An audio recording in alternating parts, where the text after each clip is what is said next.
Hello everyone, we're 7th graders from NGM. Today, we're going to be presenting about highest common factor and least common multiple. The fellow people that are in our team are 8707 Kennex, 8708 Mina, 8717 Anna, 8735 Luca, 8715 Yite, 8724 Seika, 8705 Laura, 8714 Daphne, 8712 May, 8718 Matcha, 8703 Chichi, and 8739 Bright. So let's get headed into our presentation. Ring, ring, ring, ring, ring-a-ling. Hey, Anna Pyo.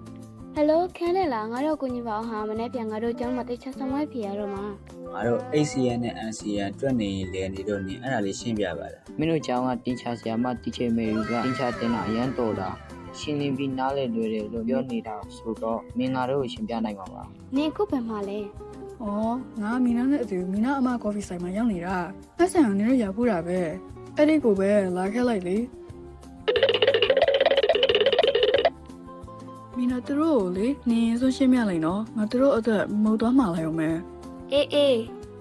ဥပမာမိနာမှာပန်းတီ126လုံးလိမ္မော်တီ189လုံးနဲ့တရက်တီ252လုံးရှိမယ်အဲ့ဒီအသီးတွေကိုအရေအတွက်တူတူတစ်လုံးမှမကျန်အောင်အိတ်တွေထဲကိုထည့်မယ်ဆိုရင်အများဆုံးအိတ်ဘဏ္ဍအိတ်ထည့်နိုင်မလဲအရေအတွက်တူတူနဲ့အများဆုံးဘဏ္ဍအိတ်ထည့်နိုင်မလဲဆိုတော့ HCF အကြီးဆုံးပုံစံခွဲကိန်းကိုရှာရပါမယ်126 189နဲ့252ရဲ့ HCF ကိုရှာမယ်ဆိုတော့အရင်ဆုံး126ရဲ့သုတ္တဇာခွဲကိန်းကိုအကျဉ်းထဲမှာချတွက်မယ်ရလာတဲ့အဖြေက2ရဲ့3နှစ်ထပ်9တို့ဖြစ်တယ်နောက်ထပ်တစ်လုံးဖြစ်တဲ့189ကိုလည်းထိုနည်း၎င်းသုတ္တဇာခွဲကိန်းခွဲမယ်ရလာတဲ့အဖြေက3ထပ်နဲ့9တို့ဖြစ်တယ်252ကိုလည်းသုတ္တဇာခွဲကိန်းခွဲလိုက်တော့ရလာတဲ့အဖြေက2နှစ်ထပ်3နှစ်ထပ်နဲ့9တို့ဖြစ်တယ် HCF အကြီးဆုံးပုံစံခွဲကိန်းကဘုံတူတာကိုယူထညွှန်းငယ်တာကိုယူဆိုတော့3ခုလုံးမှာဘုံတူနေတာက3နဲ့9နဲ့ဖြစ်ပြီးတော့3မှာထညွှန်းငယ်တာက3နှစ်ထပ်ဖြစ်တယ်အဲ့ဒါကြောင့်3နှစ်ထပ်အမြောက်9ဖြစ်တယ် HCF 63ရပါတယ်ဖြေကအများဆုံး63အိတ်ထည့်နိုင်ပါတယ်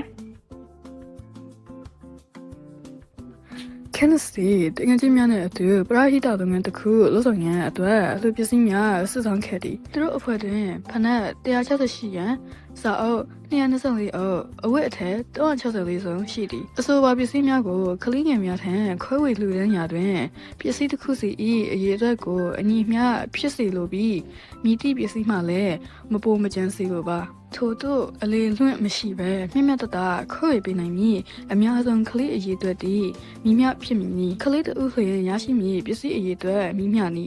ကလေးအားလုံးရရှိသည့်ပစ္စည်းအရေးအတွက်နှင့်မူလပစ္စည်းအားလုံးအရေးအတွက်ကန့်ညီမှုရှိပါသလား check in လုပ်ပါအများဆုံးကလေးအရေးအတွက်ကိုမေးတာဖြစ်တဲ့အတွက် highest common factor ကိုရှားပါဖြစ်ပါတယ်သုထစာခွဲခင်ခွဲလိုက်တော့168က2 3ထက်အမြောက်3အမြောက်ခွန်224က2 5တဲ့အမြောက်ခွန်364ကတော့2ထက်အမြောက်ခွန်အမြောက်73 highest common factor ကိုရှာရင်ဘုံတူတာကိုယူထညွန့်အငယ်ဆုံးကိုယူဆိုတော့ HCF ညီမချင်း2ထက်အမြောက်ခွန်2ထက်4ခွန်းလေး28ဦးရပါတယ်ကလေးတူလျင်ရရှိမည်ပစ္စည်းအရေးအတွက်ကဖနက်6ရန်စာအုပ်8အုပ်နဲ့အဝတ်73နဲ့စုစုပေါင်း20ခွန်ကလေးက28ဦးရှိတယ်ဆိုတော့20ခွန်အမြောက်28ညီမချင်း956ရပါတယ်လူတန်းနဲ့ပစ္စည်းစုစုပေါင်းအရေးအတွက်ကလည်း956ဖြစ်ပါတယ်အဲ့ဒါဆိုကလေးအားလုံးရရှိတာနဲ့လူတန်းနဲ့အရေးအတွက်စုစုပေါင်းကန့်ညီမှုရှိပါတယ်တိတ်ပန်တူတွေကစကန်ကနေဂျိုရုတုံးခုကိုအာကာသထဲတပြိုင်တည်းလွတ်တင်လိုက်တယ်။ဒါမဲ့ဂျိုရုတစ်ခုချင်းစီဟာကဘာကိုလက်ပတ်တဲ့ကြာချိန်ကမတူကြဘူး။ဂျိုရု A ကကဘာကိုလက်ပတ်ဖို့အချိန်28ရက်ကြာပါတယ်။ဂျိုရု B ကတော့56ရက်နဲ့ဂျိုရု C ကရက်80ရက်ကြာပါတယ်။အဲ့တော့ဒီနေ့မှာဂျိုရု3လုံးစလုံးတန်းနဲ့စုံခဲ့ရင်နောက်ထပ်အနည်းဆုံးဘယ်နှစ်ရက်မှတန်းနဲ့ထပ်ဆုံကြမလဲ။မိဘမှာအနည်းဆုံးဆိုတာတွေ့ရနဲ့ LCM ရှားမယ်ဆိုတာသိရမယ်နော်28ကိုတိုးတော့စာကိုခင်ခွဲလိုက်တော့2ထက်အမြောက်ခွန်56က2 3ထက်အမြောက်ခွန်80ကတော့2အမြောက်5အမြောက်ခွန် least common multiply ကိုရှာကြည့်ရင်တူမတူအကုန်ယူထညွှန်းကြည့်တာကိုယူရမယ်2 3ထက်အမြောက်5အမြောက်ခွန်2 3ထက်8ဆိုတော့8အမြောက်5အမြောက်ခွန် အားလုံးပြောင်းလိုက်တော့280ရရှိပါတယ်အဲ့ဒါဆိုနောက်ထပ်ရက်ပေါင်း280မှာဂျူ3လုံးထပ်ဆုံပါမယ် ဟေးနားလဲသွားပြီစာမှုဘက်ကိုမကြောက်တော့ဘူး ဟုတ်တယ်ဂုံတက်သွားပြီ ကိုညီပဲလို့ကျေးဇူးပန်တော့ခန်းတက်စနဲ့မိနာရ It's okay ရပါတယ်ငါတို့ကတငယ်ချင်းတွေပဲ哦